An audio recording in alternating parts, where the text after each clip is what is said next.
Assalamualaikum, selamat sejahtera, selamat kembali ke FOC. Okey guys, dengan aku hari ni, aku ada satu rugged phone. Yang ni adalah rugged phone yang kedua yang aku pernah ada dan yang aku pernah cuba. So yang ni brand dia adalah AGM dan model dia adalah H5 Pro.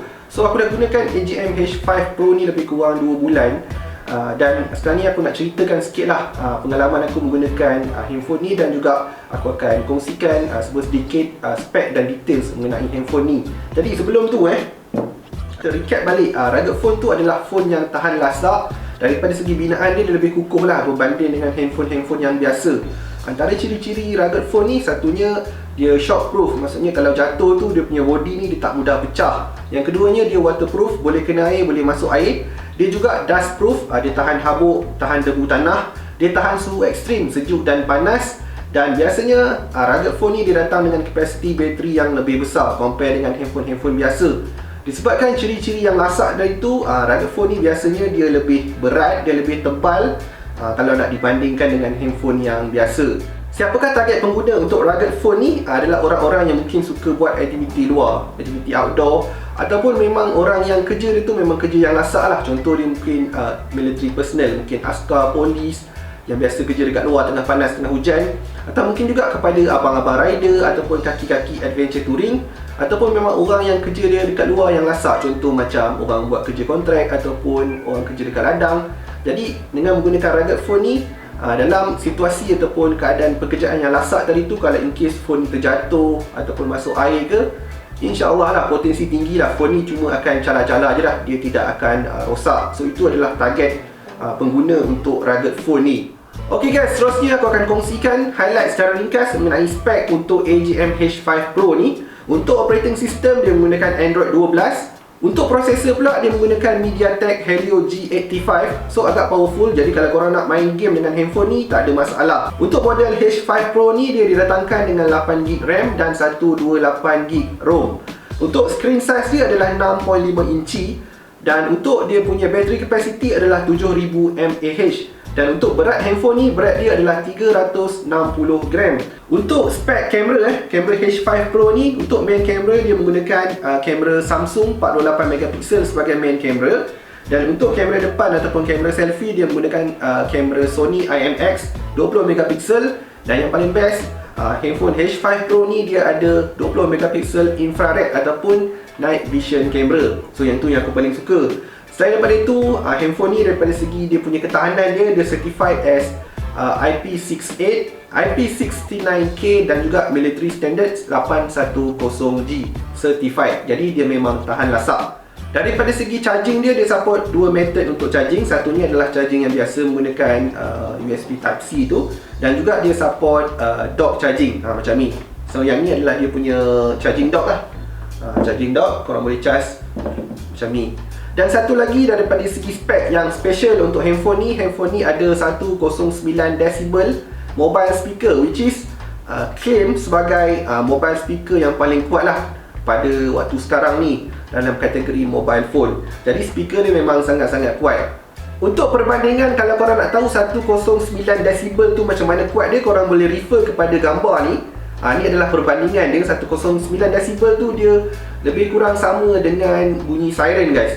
So dia memang kuat. Aku takkan demo dekat sini sebab mungkin apa yang korang dengar tak sama dengan bunyi yang sebenar. Dia bergantung pada volume yang korang dengar dan sebagainya lah. Dia tak sama.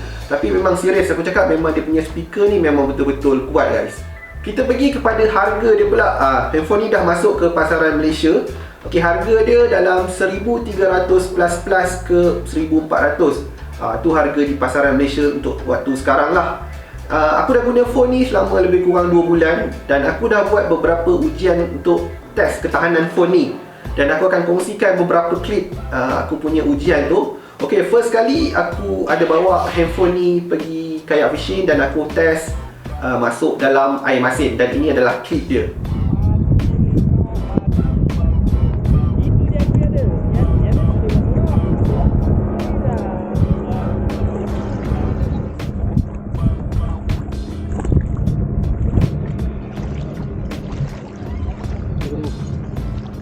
Selain daripada itu, aku juga ada test masukkan phone ni dalam bekas dan aku masukkan dia ke dalam peti ais dekat tempat sejuk beku tu.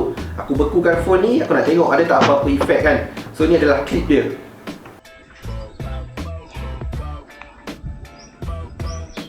Ni guys, the phone.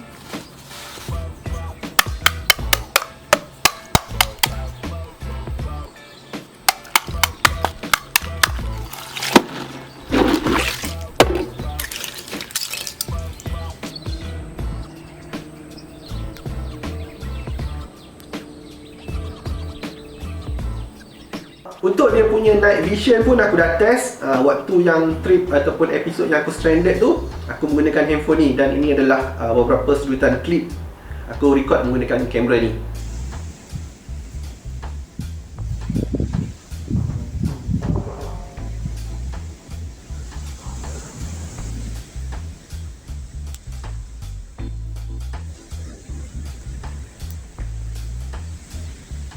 Dan akhir sekali aku dah buat test ketahanan construction phone ni dengan cara aku baling phone ni dekat pantai. So ni adalah clip dia. Sekarang ni aku nak baling handphone ni ke sana. Masuk air pun masuk air lah, hantar lah. Kita nak tengok ada tak apa-apa kesan ataupun kerosakan yang akan terjadi lah pada handphone ni.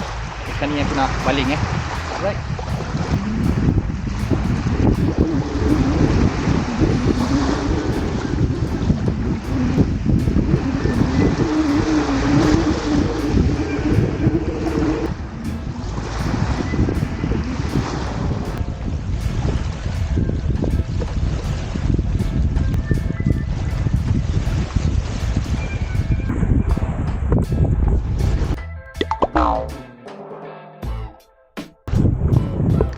Okay guys, update ini selepas yang aku test dekat pantai tu.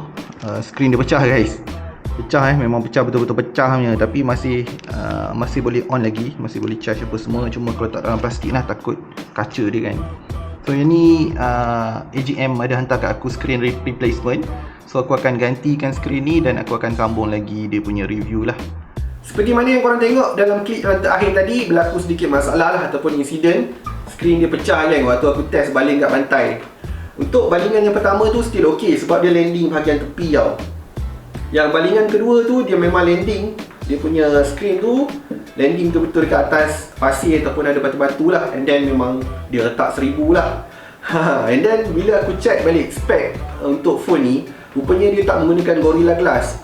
Dia guna glass yang biasa, cuma dia scratch resistant lah. Dia tak lah sekuat Gorilla Glass macam handphone yang aku pernah guna ataupun aku pernah test sebelum ni. Aku siap lenyek dengan motor je, relax kan, tak ada apa. Jadi untuk phone ni sebenarnya dia taklah sekuat itu dia punya screen. Selepas apa yang terjadi pada hari itu, aku contact AGM dan aku informkan lah apa yang berlaku, macam mana aku buat test apa semua. And then dia orang kata tak apalah, benda dah jadi kan. At least dia orang suruh aku test, so aku test lah kan. Aku buat lah benda yang aku rasa macam untuk menguji ketahanan handphone ni kan. And then screen dia pecah. Tak apa, dia kata nanti dia orang akan hantar screen yang baru. So dia orang hantar aku screen yang baru. Dan then aku dah tukar lah. Ini handphone yang sama ni, handphone yang itu yang pecah tu. So aku tukar dia punya screen. So masih ok lagi lah, masih boleh gunakan lagi. Setelah aku gunakan handphone ni lebih kurang 2 bulan lebih, so sekarang ni aku nak kongsikan review daripada pengalaman peribadi aku secara jujurnya. Apa yang aku suka, apa yang aku tak suka, dan apa yang menarik daripada segi spek dan sebagainya lah.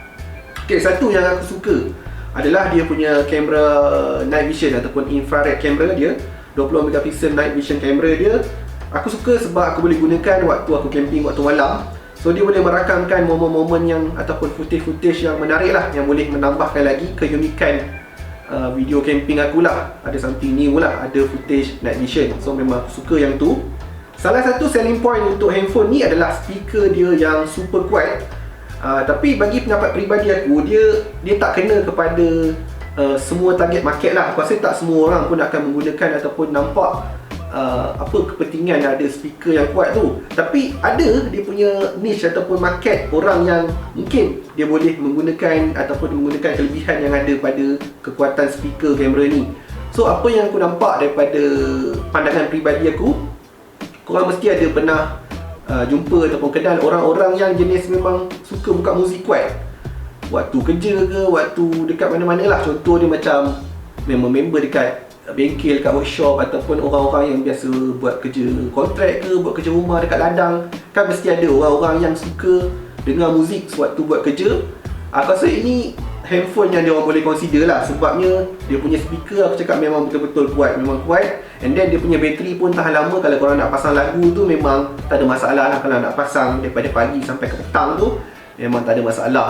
So itu antara target market yang aku nampak, yang mungkin minat dengan speaker-speaker yang kuat ni. Tapi untuk orang-orang outdoor macam aku, kita biasanya tak adalah dengar lagu dekat handset ke apa. Tapi okey, untuk outdoor ni pula yang aku nampak lah, apa yang aku boleh relatekan pula, dalam situasi survival apa yang kita boleh ataupun manfaatkan daripada speaker yang kuat ni.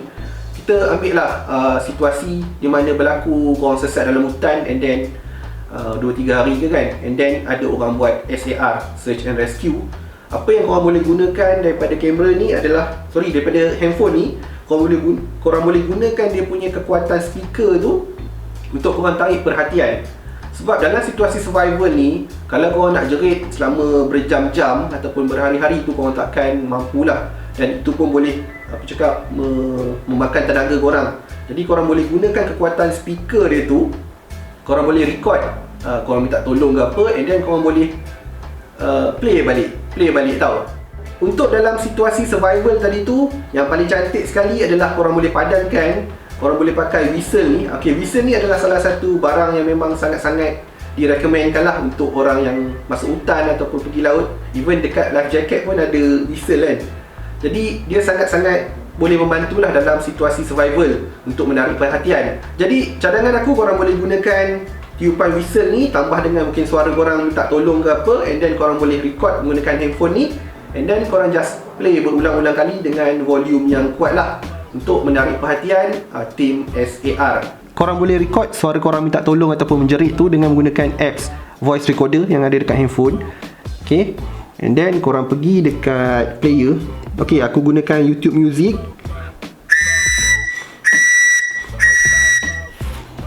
Contoh, yang ni aku tak buka volume dia paling kuat geng, just untuk demo sahaja. Jadi korang boleh playkan dia punya audio tu berulang-ulang sampailah SAR team tu boleh jumpa korang. Jadi itu kot yang aku boleh nampak lah kegunaan ni dalam bidang ataupun dalam situasi survival. Mungkin lah aku fikir terlalu jauh ataupun terlalu complicated, tapi aku nampak benda tu boleh membantulah. Sebabnya dalam situasi yang macam tu korang kena jimatkan tenaga. Nampak macam senang kan menjerit, tapi kalau kau nak menjerit berjam-jam, memang suara pun boleh hilang lah. Seterusnya aku nak kongsikan apa yang aku kurang suka ataupun kurang minat ataupun disadvantage lah mengenai handphone ni. Satunya adalah dia punya screen tadi tu. So screen dia ni tak begitu kuat, bagi pendapat aku lah. Patutnya pada range harga 1,300 ni, patutnya dia boleh letak Gorilla Glass lah aku rasa. So kita lebih confident lagi lah. Kalau setakat jatuh ataupun kena lenyek dengan motor kan, pun boleh survive lagi lah. Sebab yang handphone aku test sebelum ni lagi murah pada ni, tapi dia menggunakan Gorilla Glass. So itu satulah yang aku rasa sepatutnya dia orang buat. Tapi untuk masalah screen tadi tu, dia adalah solution lain. Korang boleh tambah screen protector dekat atas screen biasa tu, jadi dia lebih selamat lah. Tapi lagipun korang rasa korang takkan nak baling-baling handphone ni kan. Yang jadi tadi tu cuma sebabkan aku test over the limit lah. Dalam situasi sebenar aku tak rasa orang akan baling handphone ni macam itu kan. Itu dia punya solusi lah yang aku nampak. Dan seterusnya, apa yang aku kurang suka, handphone ni dia agak tebal tau. Disebabkan dia punya speaker tadi tu memang powerful, jadi dia punya design dia memang terkeluar daripada body tau, daripada dia punya belakang body dia memang timbul.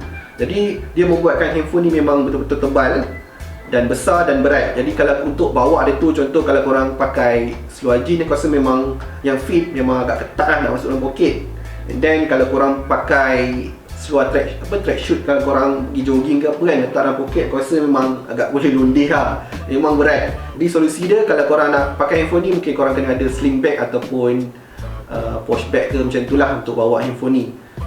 Itu yang aku rasa sedikit lah disadvantages untuk handphone AGM H5 Pro ni. Aku rasa itu saja review secara ringkas aku. Setelah penggunaan lebih kurang 2 bulan lebih aku menggunakan handphone ni, dan ini adalah apa yang aku boleh ceritakan lah berdasar dengan pengalaman peribadi aku lah, lebih kurang sebut sedikit. Mungkin ini bukan review yang details mengenai handphone ni dan apa keupayaan yang ada pada handphone ni. Dan ini adalah bukan review teknikal lah daripada aku. Ini adalah review daripada seorang user yang menggunakan handphone ni untuk kegunaan outdoor 100%. Jadi itu saja komen aku.